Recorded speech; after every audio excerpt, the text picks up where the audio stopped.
بسم الله والصلاة والسلام على رسول الله. الفيديو النهاردة مختلف، هنعمل فيه مع بعض شوية عصاير مركزة لرمضان. كل سنة وانتم طيبين.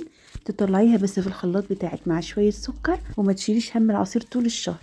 هنعمل مع بعض عصير البرتقال بالجزر، مركز وتقيل جدا وبدون إضافة أي ألوان صناعية، ومش هيمرر منك خالص. وكمان لو ما عندكيش عصارة هنعمله النهاردة بطريقة جديدة من غير عصارة خالص، وهيطلع حلو جدا معاكي. بصوا ما شاء الله، اللهم بارك، تقيل ازاي وقوامه تقيل جدا. لسه طبعا هينضاف له ميه وهينضاف له سكر في الخلاط. الكوبايه مني تعمل لك دورق كبير. ولو اول مره ليكوا في قناتي ما تنسوش تفعيل زر الجرس والاشتراك في الزرار اللي تحت الفيديو علشان يوصل لكم كل جديد. يلا بينا مع بعض نشوف هنعمل العصير النهارده ازاي.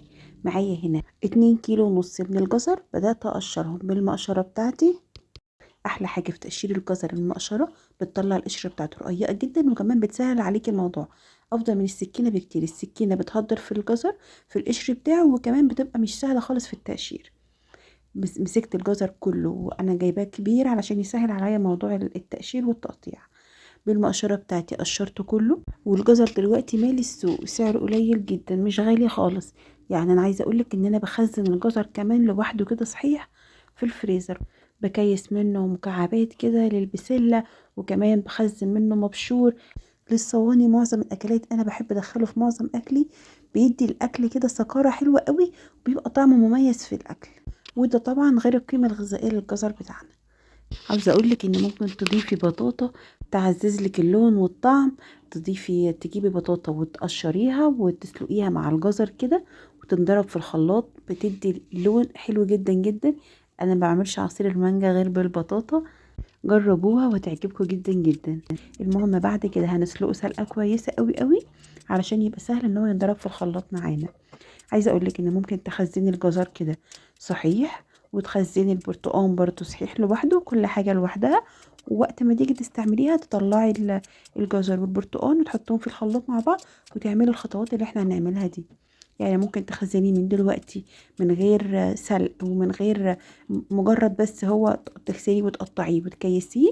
وكمان البرتقال تعمليه عصير في اكياس وتطلعيهم مع بعض في الخلاط والسكر والميه بتاعتك، وهتعملي احلى عصير برضو. هنا خلصت كمية الجزر كلها، حطيت عليها، غطيتها بس بالمية كده وغطيتها وحطيتها على النار. بتاخد حوالي نص ساعة بس الجزر يتسلق كويس قوي قوي معانا. هنا بقى جبت كمية برتقان، حوالي 2 كيلو ونص من البرتقان البلدي. ولو عاوزة تعملي اللي هو بسرعة عادي خالص مفيش اي مشكلة. بدأت اقشره بقى. اول حاجة بشيل القشر بتاعه، بحاول ان انا اشيل القشرة تكون رقيقة خالص، ما اشيلش معاها الابيض لان هاخد القشر ده. هتشوفي دلوقتي، تابعي معايا وهتعرفي انا هعمل ايه بالقشر ده كله. بدأت اقشر القشر كله. اما بحاول ما بشيلش الابيض خالص، هي بس القشره الخارجيه كده، والسكينه تكون حاميه معاكي علشان تساعدك طبعا. اي جزء في القشر وانا بقشرها كده في نقط سودة، الجزء بتاع العين بتاع البرتقانه من فوق، كل ده بشيله على جنب.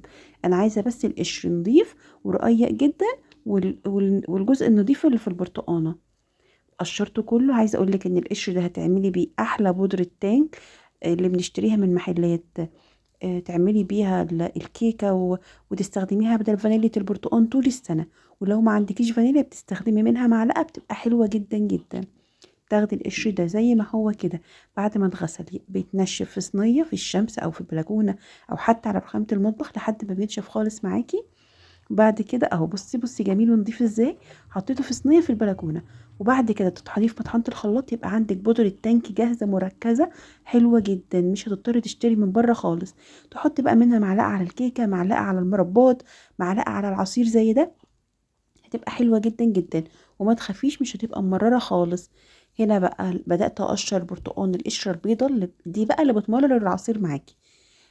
حاولي تشيليها كويس قوي قوي لحد ما توصلي للبرتقانه نفسها. تشيلي كل القشره البيضه دي اللي احنا مش محتاجينها، ودي طبعا مش هنستعملها في حاجه، هنرميها على طول.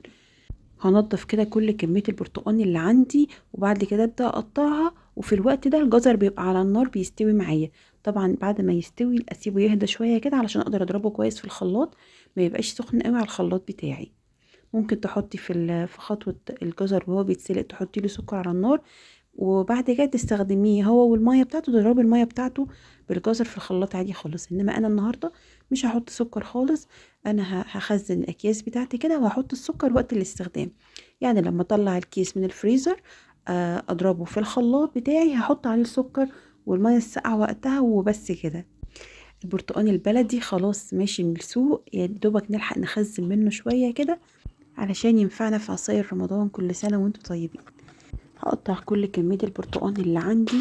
ممكن طبعا تزودي في كمية البرتقال والجزر زي ما تحبي، بس افضل حاجة للعصير ان يبقى كمية الجزر قد كمية البرتقال بالظبط.